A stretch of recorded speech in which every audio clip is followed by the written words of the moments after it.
Welcome in to the Paul Kuharsky podcast. I am Paul Kuharsky of paulkuharsky.com, part of the 440 Sports Network, brought to you by VIP Play. Good to see you. Welcome in. Lots to talk about with the Titans a week into training camp, off today. Added a padded practice tomorrow that was previously unscheduled. Does that mean anything about where Brian Callahan thinks this team is?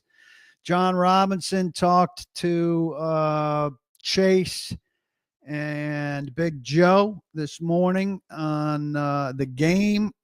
I don't know, it didn't offer a lot of depth, but he did at least face questions about the big moments of his career and have to answer them to some degree. A lot different than the Rand Carthon interview that we endured on the zone earlier this year.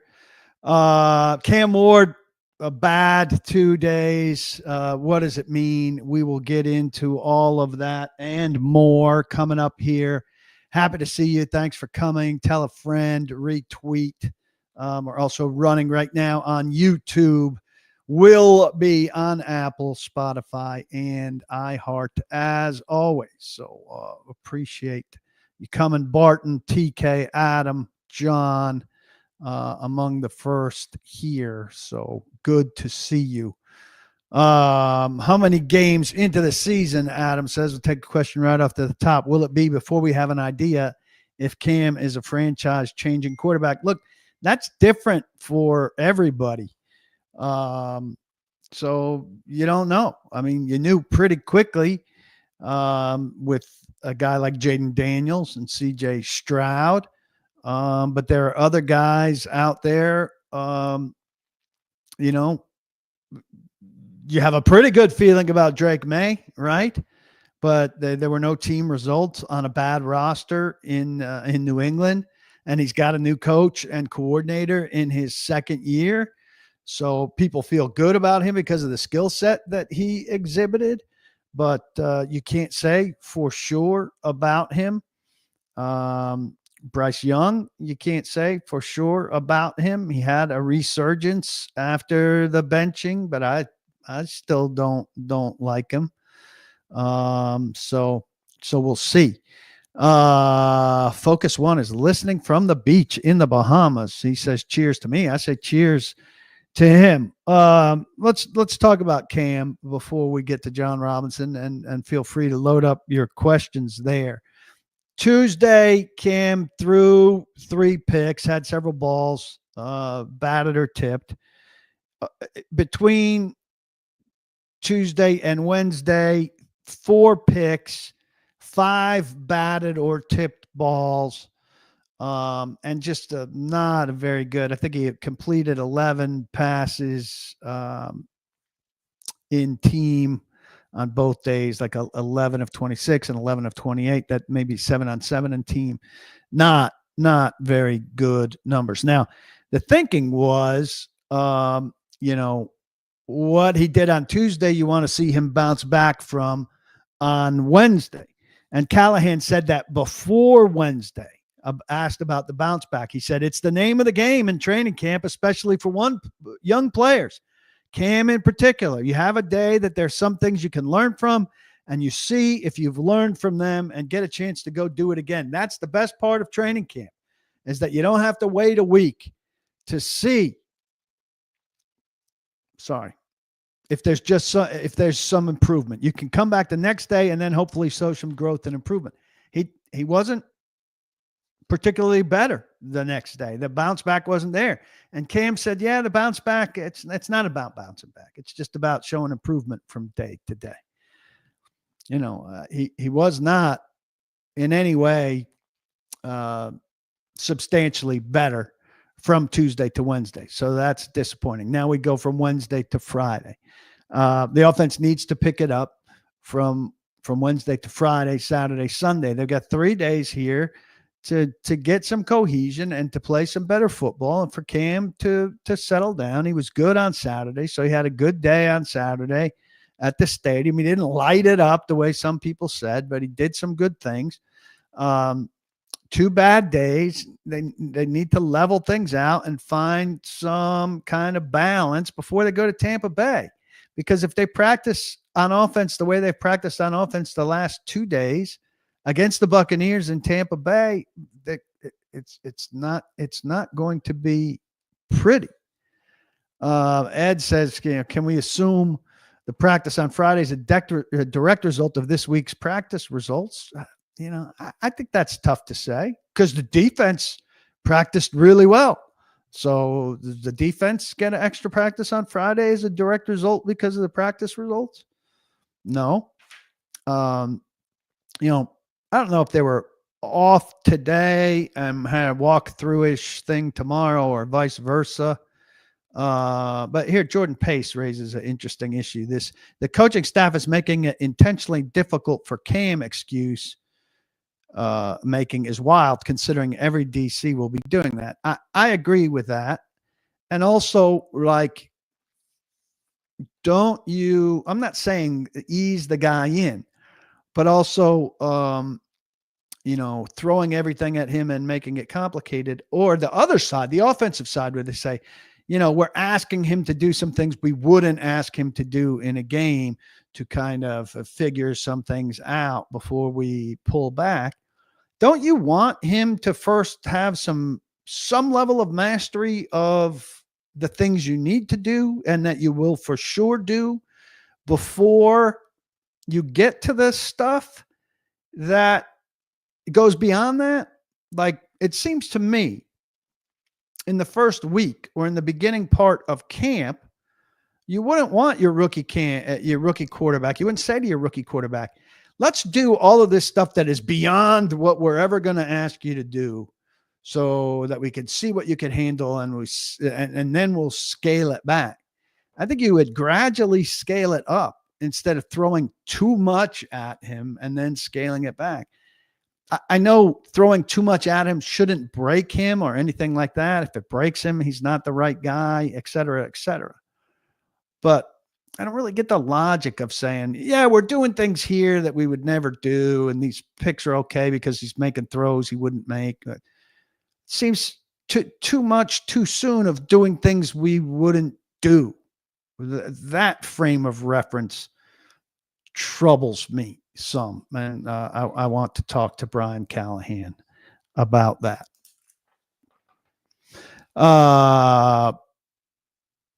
Barton says you want him to develop some chemistry and confidence before that, in his opinion, and I agree with that. Focus asks, what's the cause of bad play? Play call focus, D knows calls, young quarterback, or Madden rating of 72, which sucks, is correct. No, I mean, it's way too early to make any big judgments. The defense doesn't know the calls, but the defense is blitzing. Probably mixing up coverages a lot. And he's not making plays and the team's not making plays. It's two out of 5 practices. I don't think it's a massive concern. The fact that there wasn't the bounce back that Callahan was looking for is a little bit annoying, frustrating. I would think in-house they'd say, hey, we'd expect better. And against all of this stuff, making these throws that might be beyond or looks that might be beyond, I think he's got to figure out like when to be more aggressive, when to take what is there, all of that stuff, which are natural learning elements for a rookie quarterback. So that's a natural part of it. But given all of these things that we just talked about, the defense throwing a lot at him and him maybe figuring out, when to be aggressive and when to pull back and all of that, even in all of that context, I would expect to see at least a little bit better quarterback play than we saw in these last 2 practices. I don't think that's unreasonable. Now, is that a death blow in any way, shape, or form? Absolutely not. Was he defensive when he talked to us after the second of these 2 practices in the first moment where we got to see him react to something that qualified as adversity? Yes, And do I take that as not a great sign about how he's going to be when things aren't good?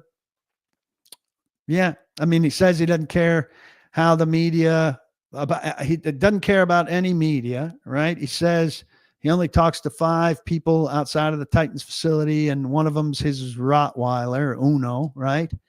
Um, but then he tells The Athletic that he's not being embraced by the NFL. Well, how would he know he's not being embraced, quote unquote, by the NFL if he's not paying attention to any of this? And what exactly is being embraced by the NFL when you haven't been to another NFL stadium yet? Um, you know, I think that's clearly responding to the idea that he's been undercovered since he came into the league, which is fair. But he just told us he doesn't care about that. So does he or doesn't he? And why are we getting into that when it should be all about football at this point? Ed Henry, always a calm voice of reason, says it's too early, and even the results of how a player does at camp is not an indication of the success or struggles they will have in season. True. Plenty of players shine in camp and are never heard of again. True. But this is what's in front of us right now, and therefore we discuss it. Logan says, I think you can get a sense of how players look compared to past years. Sure. Ali Gay wasn't here last year in camp, I don't think. Justin Harrell showed big in a game or two. He doesn't appear to me to be doing anything. Those are the kind of comparisons you can make, but we can't compare Cam to last year because there was no Cam year. Focus asks, besides Ridley, who's standing out on offense, how's Brownlee looking? And I think it's kind of a testament to the thinness of this roster that Brownlee versus Ridley is the premier matchup of camp. You know, I've watched offensive line versus defensive line one-on-ones 2 days in a row. What's the premier matchup of that? I mean, Simmons only takes one snap in that. So Simmons versus Kuharsky was good. Kuharsky had a nice showing, if I'm remembering correctly. But there are no premier one-on-one matchups on this team, really. Jalen Duncan has played worse than someone who's on an average practice team the last couple of years. Word is that he's had 2 solid camp practices so far. Is that really so from my standpoint? Yeah, he's had a couple of good practices. Doesn't mean a ton, again, in the context of things. But I think the offensive line overall has been pretty good, particularly in those one-on-ones. And that is newsworthy in that. Every one-on-one drill, the aggressor has the advantage over the reactor, right? A wide receiver should win a one-on-one drill. He knows where he's going, and the defensive back has to cover him. So in a defensive line or outside linebacker pass rushing drill, the rusher's got the advantage. If the offensive line are winning those drills, and they have the last 2 days, won more than their share, that's a good sign for the offensive line. And Jalen Duncan's been part of that. I have more to say about that when we get up. I still question Jalen Duncan's love for football. I kind of think he's the next guy in the line of offensive linemen that they've had who don't really, just aren't all the way in. Dennis Staley, Andre Dillard, Nicholas Petit-Frere. I hope Jalen Duncan doesn't wind up there, but I think Ojukwu is more passionate about it. Blake Hance, we'll see. But I don't know what his love ball quotient is. Adam asks, what things can we look at to determine if Callahan has improved? Has to be more to consider than just his play calling. I do like that he's made changes to how we did things last year. Yeah. I mean, I think it's a good question. I don't know how much evidence we have yet ultimately it's going to be results based, progress based, right? For young guys, particularly young guys on offense, particularly Cam. But I think one thing that is starting to present itself as a thing is kind of the intensity. I think Andrew Rising's been using the word, and I'll give him credit here because I saw a snippet of him that I thought was good about their urgency, right? I don't know if I'd call them flat, but urgency is the right word. All right. Now I'm a Vrabel guy in that, like, I think energy, I've come to be a Vrabel guy in this idea that you can't just create energy at a practice. Guys cheerleading doesn't create energy for professional athletes. Something has to happen. You need plays to happen. And I don't think enough plays have happened often enough. And I don't think guys are, I don't think those plays are lighting a fuse, if you will. I don't think the plays are lighting a fuse for offense or defense. I mean, Kevin Winston had a big pop at the stadium, and I don't know that that lit up the defense in a way that previous versions of the Titans would have gotten electrified by a hit like that. That probably, bordered on crossing the line. But when plays are made, is this team getting juiced over them? Now, I mean, I tend to think stuff. I don't need a lot of shouting and hooting and hollering, but if that's how getting electrified and juiced and all of that manifests itself amongst 24-year-old football players nowadays, then so be it. But there doesn't seem to be, through a week, a lot of juice, energy, urgency. And I think urgency is really the best word. Andrew picked this word. This is a team that's the worst team in football last year.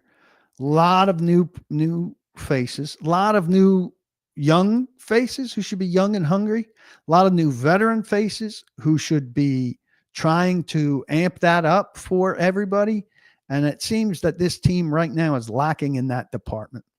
And that's something that we need to discuss with Brian as well.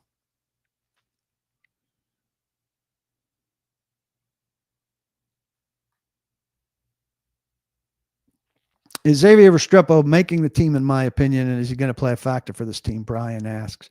Look, when I tweet out something like I tweeted out yesterday that, I don't know, I tweeted something about Restrepo on a ball thrown by Brandon Allen. I mean, there's no reason for me to tweet that he's anything about Restrepo and Brandon Allen except to tell you that he's not catching balls from Cam Ward. That's your signal. Who's Restrepo playing with? There's your signal. It's very clearly 6 receivers, top flight 6 receivers. Calvin Ridley, Lockett, Jefferson, veterans, 3 guys. Then 3 younger guys. Io Manor, DK, and I knew I'm going to forget somebody going here. Who's the third of the 6? Io Manor, DK. Help me out here. Should have had a roster in my lap. After that is Restrepo and Prochet and the guy who replaced Colton Dowell, Bryce Oliver. Thank you. That's the top 6 right now. And the bottom 3 of the top 6, Oliver, DK, Io Manor. Everybody in the media corps thinks Bryce Oliver is a lock for the 53. A lock. Because he's made plays on a regular basis and because the previous regime thought he was an excellent special teamer, excellent gunner. Now maybe somebody comes around and knocks him off of that, but I think that Bones Fassel is going to see him as the same. So Jackson, I don't think has a chance of making the team as a receiver. I think Prochet could have a chance if he singles himself out as a returner, which I think is possible because I don't know that DK is a great returner. So then who's the returner? Unless you're sold on Spears. And so, yeah. And Restrepo has not been running very high, though he's made some plays the last couple of days for second and third quarterback. Okay, I got the Oliver. You don't have to send any more, Oliver. Thank you. That's the problem when I forget something and then I ask for help. And I appreciate the help, but then we go to overhelp. There's an interesting question from Justin T. It's been very quiet for Cedric Gray for his track to help at inside linebacker this year, even if Williams starts. Is Otis Reese outplaying him as well at camp? I can't tell you if Otis Reese is outplaying him. I can tell you James Williams, has that spot, got in there early and hasn't moved. So he's looking very much like the guy who is going to take that job, that they want to take that job, that has seized his opportunity to have that job. There's room and time for somebody to get in there, but it's been a pretty good first week for James Williams. I don't know if James Williams was being honest, if he would tell you that he thought that he would get this much run in the first week of training camp. Dan Moore has been a solid, doesn't have much coming at him. Femi Oladejo has the first day in pads really got swallowed up. Part of that was Moore. Second day, a little bit more effective, but he looked really good before they put pads on, and he has not looked as good since. And Dan Moore has plenty to do with that. Let's talk a little bit about a little bit more about Ward. Well, let's see what I have here. Bear with me for a second. I'm brought to you by VIP Play Tennessee. Download the app. Go check them out. I'll tell you a little bit more about them in a minute. Just let me tell you a little bit more about what Callahan said about throwing stuff at Cam Ward, and we'll see what we think about this. He said the defense has all these different fronts and pressures, and there's a lot of information, a lot of things you have to handle. They do a really good job disguising coverages and disguising blitzes, so it's going to advance Cam's learning. He's going to be stressed a bit early on until he gets more and more comfortable. As he sees all these looks and manages the process, he gets better every time he goes out there. So some of it's by design. We're putting him in some really hard spots in the third down periods for sure, so we can continue to see some growth and put him in the fire a little bit. That makes a little bit more sense to me. That makes it a little bit more reasonable. This is what he's going to see. This is what he needs to deal with. We're not going to baby him in terms of dealing with that stuff, and he's gradually going to get better at it. I mean, I think that's just a rite of passage.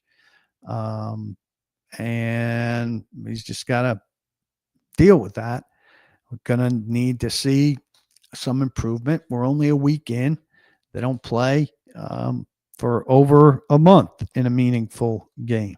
So, but, I think he'd serve himself better if he wasn't defensive. I'm going to get balls tipped. I've been getting balls tipped, all the time. Well, tip balls in the NFL are going to cost you more than they cost you in Texas as a high schooler at Immaculate Word, at Washington State, at Miami. You're probably going to need to work a little harder to avoid them at the NFL level. I've been doing this since I was 6. He took a great question from Nick Suss, who said, where's the line? Like, how do you navigate the line where, you can rely on the stuff you've been doing since you were 6, to get you where you need to go, and where you might see something in the NFL, the highest level of football, that requires you to change something that you've been doing since you were 6. And he gave the answer. He flipped it to work and talked about, I watched my dad get up at 4:30 every day to go to a job that he didn't like. If I can't be happy about coming to a job I do like early every morning and putting in the work, I shouldn't be playing football, which is a nice vignette that he had given to the Athletic the day before. And that's a nice sentiment to share. And it tells us about his work ethic, which we know a lot about, but it didn't answer the question. And there is a good question there. Now, I know I'm overreaching at this stage, but there is a kernel of Vince Young in there, and there's a kernel of Marcus Mariota in there. A Mariota who had an unwillingness to change, and Vince Young who couldn't be told anything. I hope it doesn't go down those roads, but I've seen those roads, and they weren't successful paths for those quarterbacks to take. So we'll see. Let's get to some more comments here. Keep the questions coming. Who will be the rookie of the year?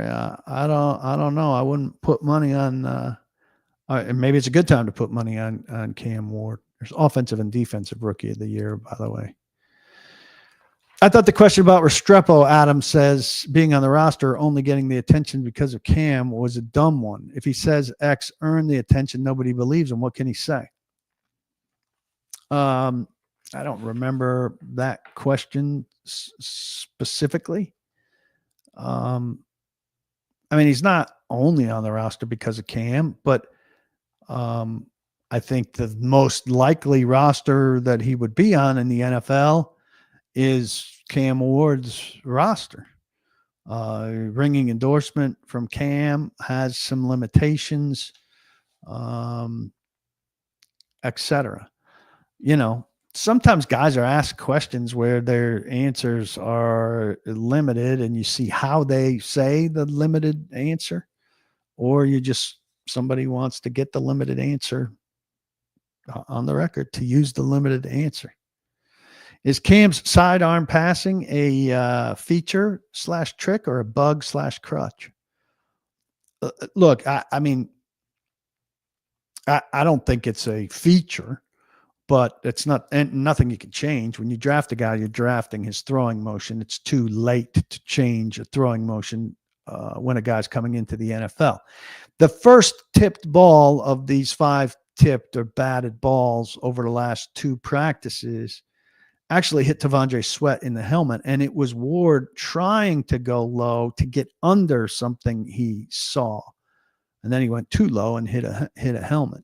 He obviously, is very annoyed by questions about the sidearm delivery, which for a 6'1" quarterback who doesn't appear to really be 6'1" is going to be a question. It's not an unfair question about his vision over guys who are taller than him in front, and an ability, rather than throwing, more overhand, which would give you the best chance to get that ball over, to get that ball over when you're dropping down, throwing at a lower height, when you're dealing with people in front of you. So at times when the ball's going to get batted down or hit people, it's certainly not a feature.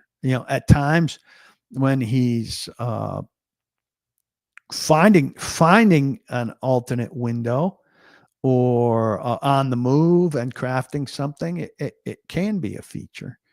But first and foremost, you need to throw from the pocket, and the pocket, it tends to be a muddy place with arms up. Big guys with arms up. I don't see how throwing a shorter guy throwing from lower is advantageous.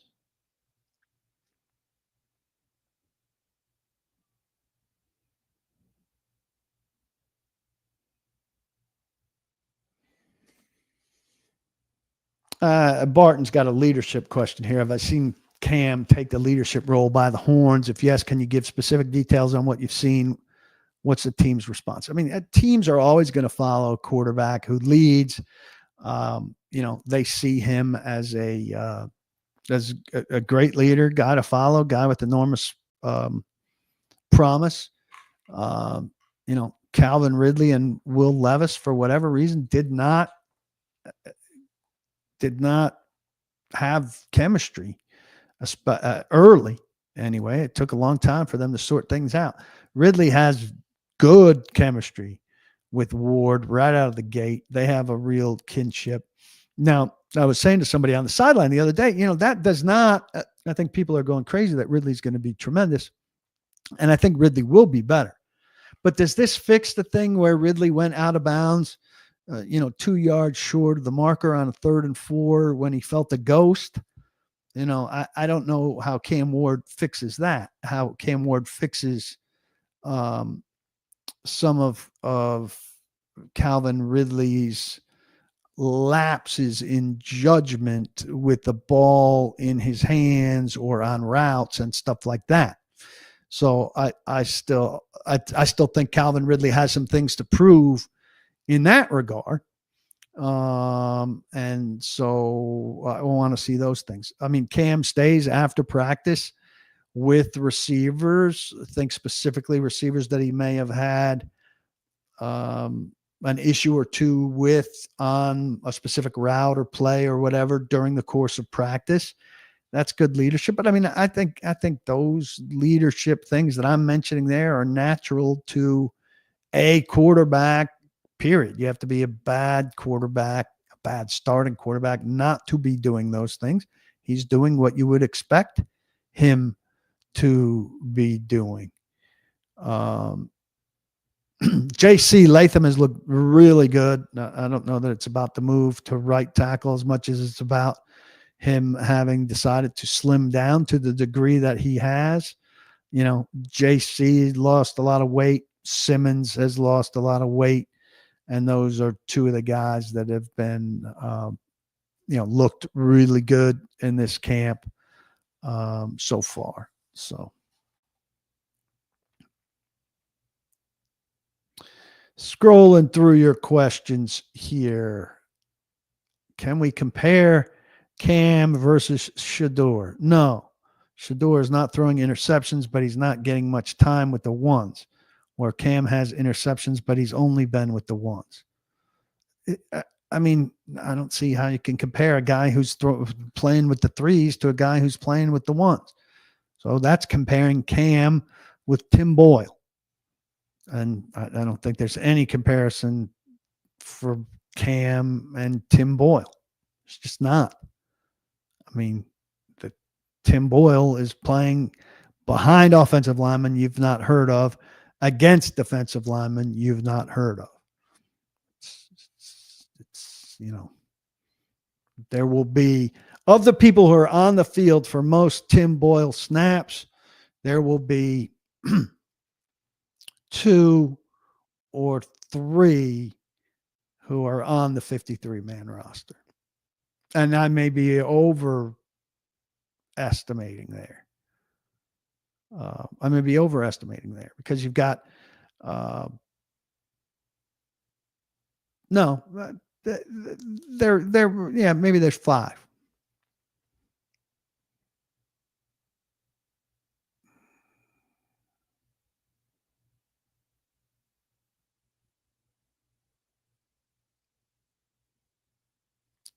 Pausing.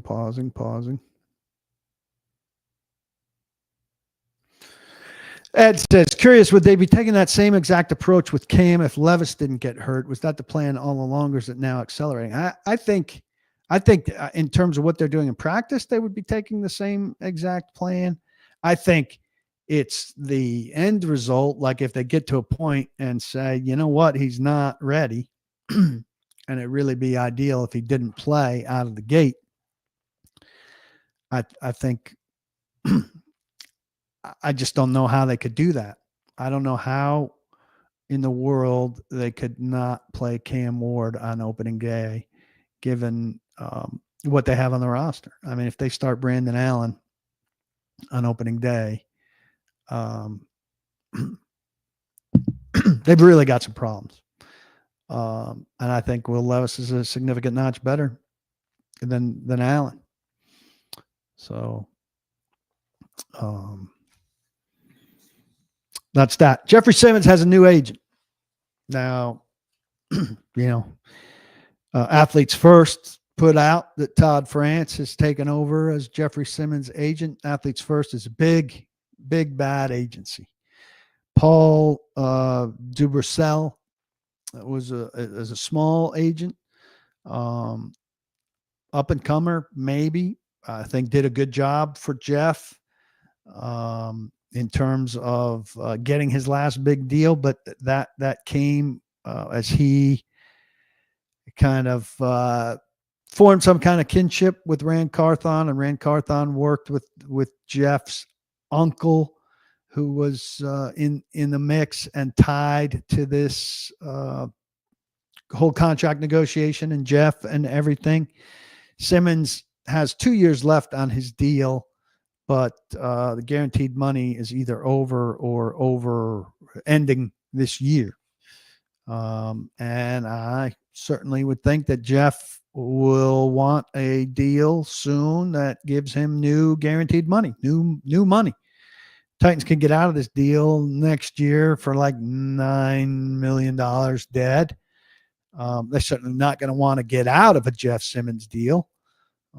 He's probably still their best player, certainly if not their best player, one of their best players. But are they going to want to give him another big contract with a big guarantee? Maybe, maybe not. He's, one of their older players now. Let's take a look and see how old. And, they're lining up to be a young team. Jeffrey Simmons just turned 28 on July 28th. So, this will be his 7th year. Titans kind of get nervous, I think, around year 8, and he's signed through year 8. So I think this could be the beginning of a push for a new deal, and I don't know where the Titans head on that. Barton says they should have traded him in the offseason. I think, if they're terrible this year, they could finally consider dealing him at the trade deadline, or, could consider trading him next year before the draft, depending on what his value is on the market. You wouldn't sign him for more than a 3-year deal with 2 years of guaranteed money. If he feels like he could do better than that, it could become, contentious in terms of arguing about his value. Jay wants to give him a 4-year deal.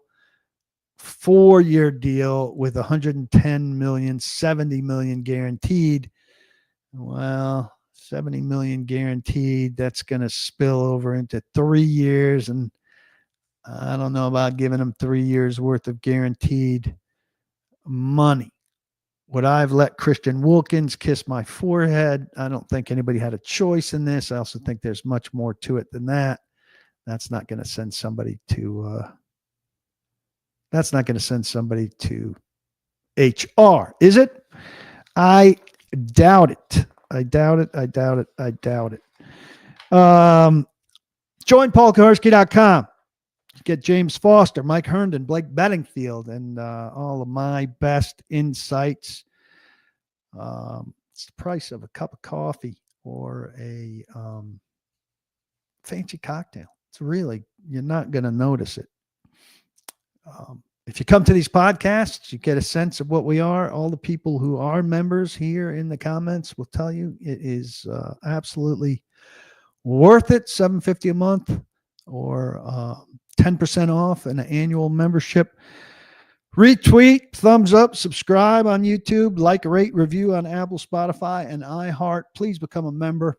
support independent journalism on your favorite team, the most honest assessment, and the best analysis. I'm not asking much. VIP Play is the sponsor of this fine podcast. It's the premier betting experience where everybody plays like a VIP. Here's a great deal from me and VIP Play. Sign up for a year of paulkuharsky.com. I'll give you a code for VIP Play that will give you bet insurance on your first bet at VIP Play of up to $1,000. So whatever your bankroll is, sign up with me. Then you go to VIP Play. I'll give you a code, and you can bet, a couple $100, $500, $750,000 on your sure thing. If you hit it, you're golden. If somehow your sure thing goes wrong, you're insured for that money and it's not going anywhere.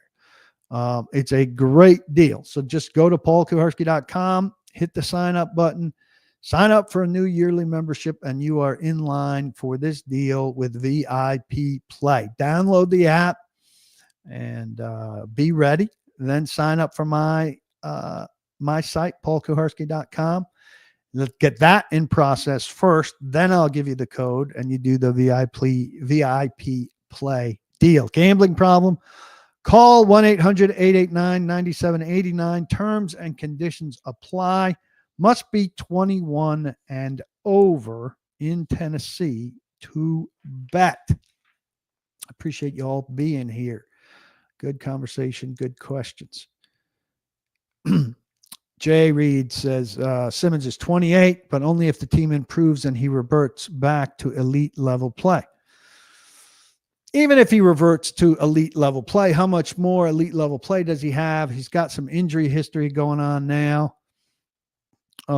So you'd have to see. I mean, this is where things get tricky, and this is the nature of the business. You have to forecast what a guy's going to be, what he's worth to your roster, what he's worth to other people's roster, what he's worth financially, what he's worth in the locker room. I think not as much as people think. And I think there are people on the team in management who maybe are starting to question some of that. Who is my favorite player on the roster? Barton Henley asks me. Off the top of my head, I'm going to say probably Peter Skoronsky.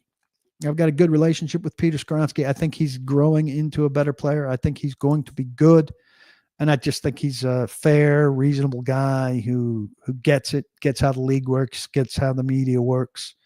And I enjoy talking to him. I hope he does well. But, there are others who are in his category. Which player has the most internal buzz around him? I'm not even sure what internal means. Justin T says, James Foster is awesome. Great pickup to the team. He will reemerge at paulkuharsky.com after the Titans-Buccaneers game with the analysis of what he saw go down in that contest. I certainly will take care of him.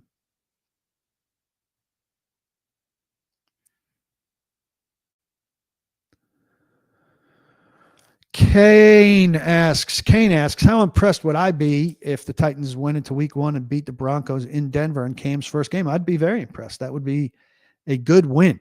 I'm not a huge believer in Denver, but I think Denver at home is a very tough opponent for the Titans with a rookie quarterback in his first game at altitude with a Denver defense that is pretty good. So, I would look out for that for sure.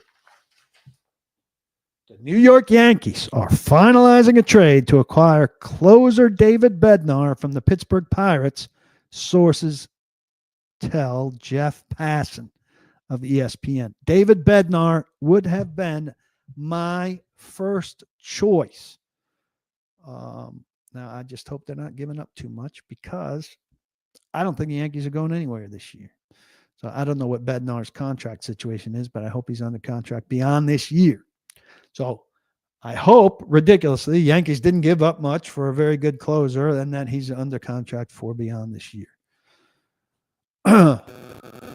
Ed Henry says, I'm honest and fair, well worth it. Warning, it may not be what you want to hear, but it is important to keep it real.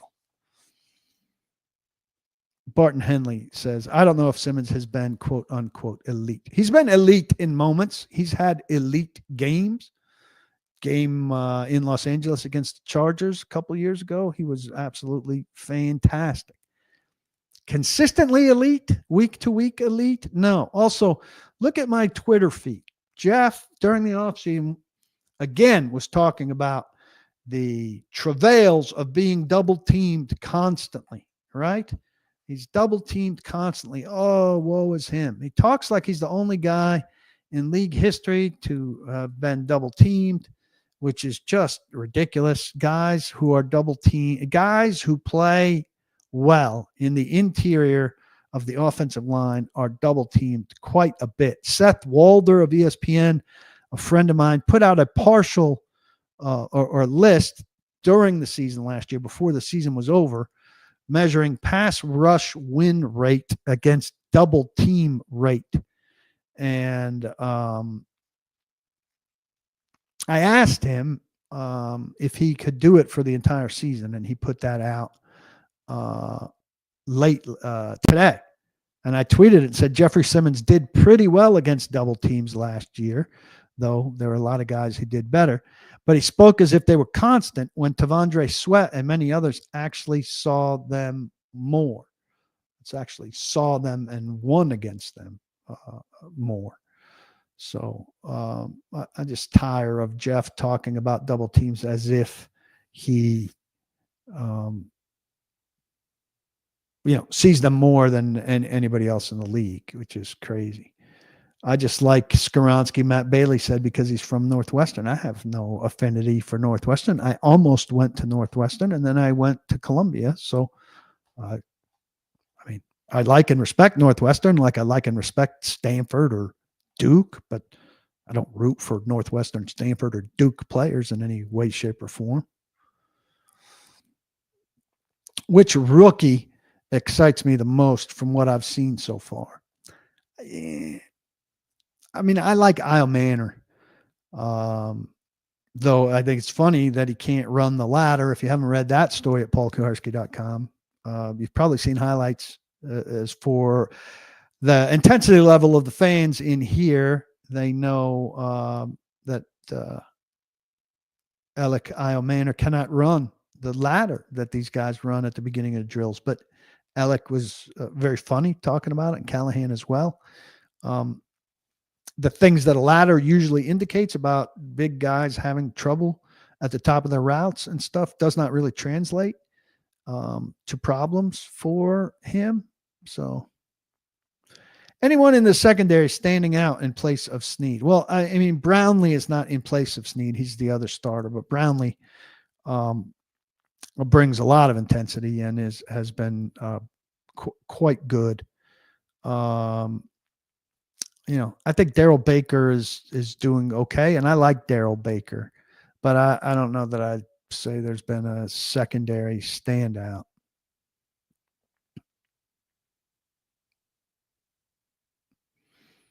Bednar does have another year, so I like that. Thank you very much.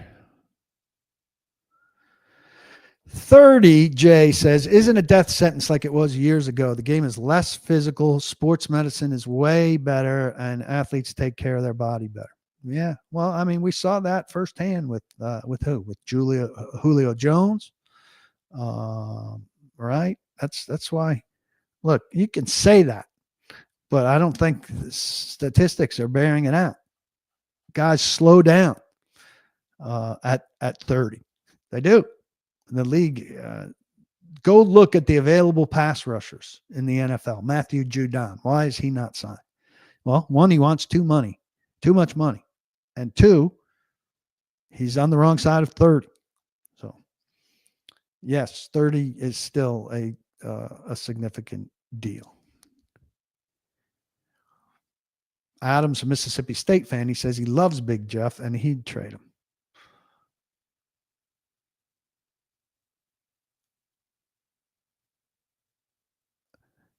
And I think Darth Vader, are you saying this about Jeff? He doesn't have to worry about that as much this year. He'll be rotating on the edge. I don't know where this is coming from. I know Easton Freeze wrote a piece about this.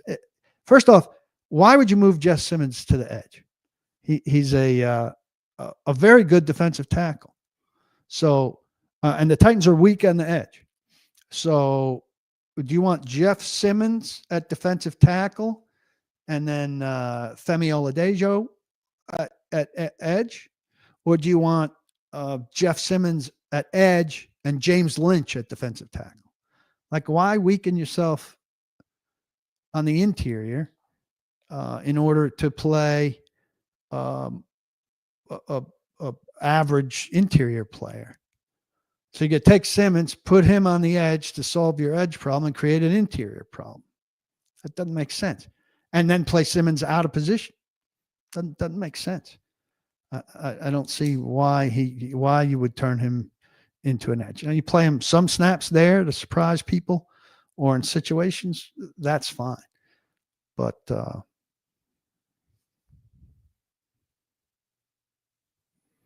yeah, Seth Walder is a top ESPN guy, and those aren't his grades. I'm sure they're from PFF or Aaron Schatz or somebody.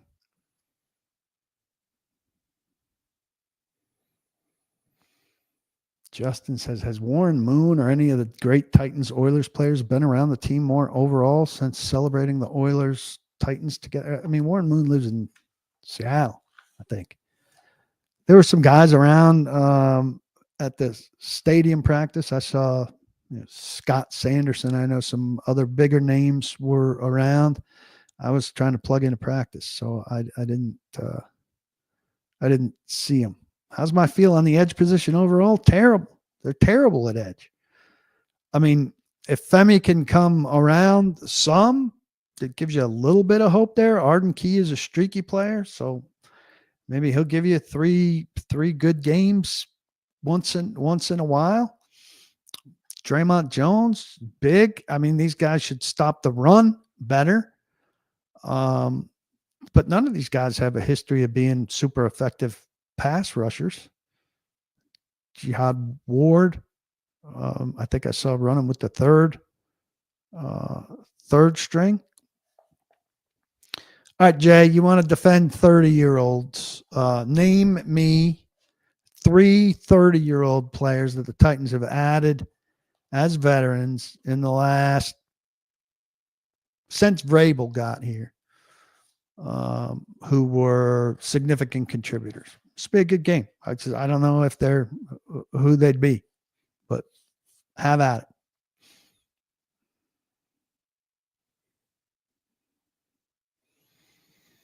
Cut days, first week of September, I think. Titans being first on waiver claims. When is cut day? Being first on waiver claims is overrated.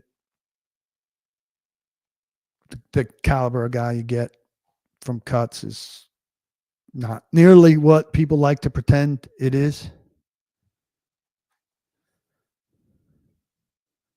Trey, good to see you. I don't get the defensive line question. Say it again.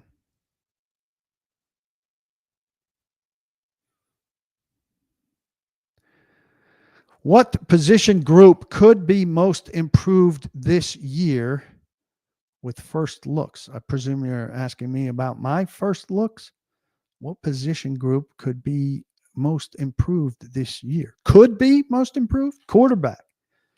I mean, Cam's had a shaky couple days, but he's got the potential to be a much better quarterback than Will Levis if he makes sound decisions. And he's being coached to make sound decisions. So that's the first place I would look. Wide receivers got more overall talent, but you're measuring it against a low bar.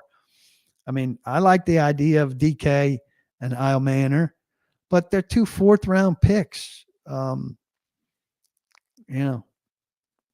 Fourth round picks at wide receiver making huge impact on first year is not a popular thing. Zadarius Smith would be a great addition. 13 sacks last year. Are you missing something? He's old and he probably wants a lot of money. And the whole league is passing on him right now.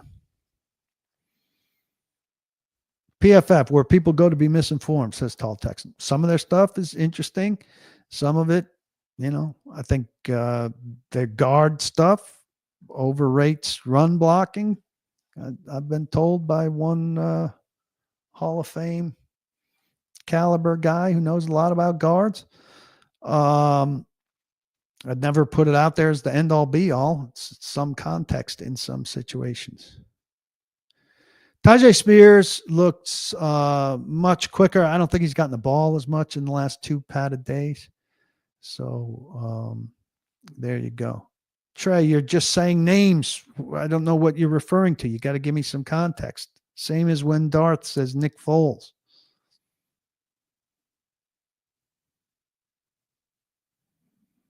Folk as a 30-year-old. Yes, 30-year-old kickers are an exception. Ben Jones played well after he was 30 for sure, but he did not get here as a 30-year-old, I do not think. They're fine in terms of cap space, but Judon should not sign a contract that is very influential on 2025 cap space.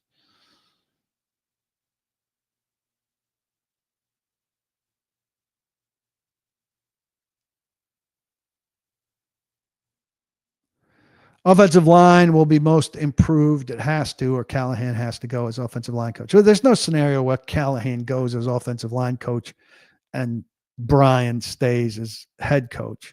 And I mean, Bill Callahan doesn't turn into a bad offensive line coach in 2 years. Offensive line, I should have mentioned, yes. And I think it will be substantially improved. Worry about Cushenberry and the pace that he's coming back. I think Corey Levin is a satisfactory play a couple games guy.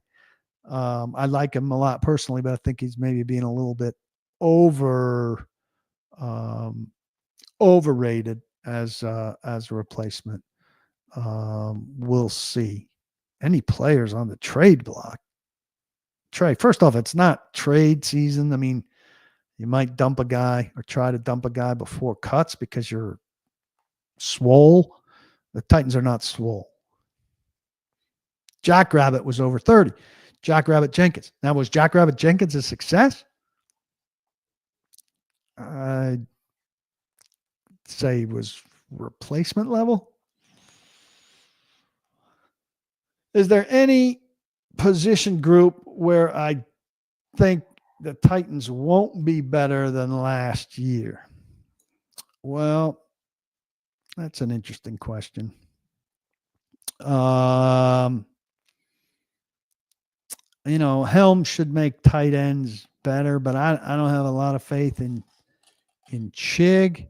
I don't have a lot of faith in I don't think that Josh Wiley might not make the team. So, and I don't have a lot of faith in in Martin Robinson until we see him do something. So I'm not positive that tight end will be discernibly better. It should be, though. Tight end should be better. I don't like the Coburn move.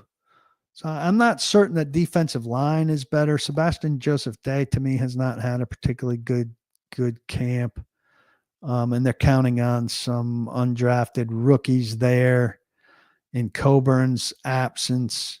So I do like Kevin Lynch, but James Lynch, he was here last year. Defensive line might not be discernibly better. And edge, I don't know that's going to be better. I mean, Landry wasn't great, but I don't think they've done anything to upgrade on him. Bold prediction. I need some time on that. I've not seen Fantastic Four, though it could be the first comic book movie to draw me in some time. I'm not talking about how old guys were during their good years. Robert says, what about Jason Babbitt and Kyle Vandenbosch? Vandenbosch was probably 26. He was in his fourth year, maybe, coming off two serious injuries. Jason Babin, probably late 20s. But I also said since Vrabel came in, and you're going to ancient history. Yeah, Ed says, I heard Holtz say in an interview that the entire playbook install won't be finished until Saturday. I always assumed that that was in before camp. It was in before camp. It's installed like 4 or 5 times. So the training camp install will be finished Saturday. But there were a couple of off-season installs at least. Let's see if I have anything else here that requires our attention. Oh, yeah. Well, on the offensive line, there's one good thing that I think we should talk about. Callahan was talking about the one-on-ones where the offensive line has done well, which we talked about for a little while. Let's wrap on this.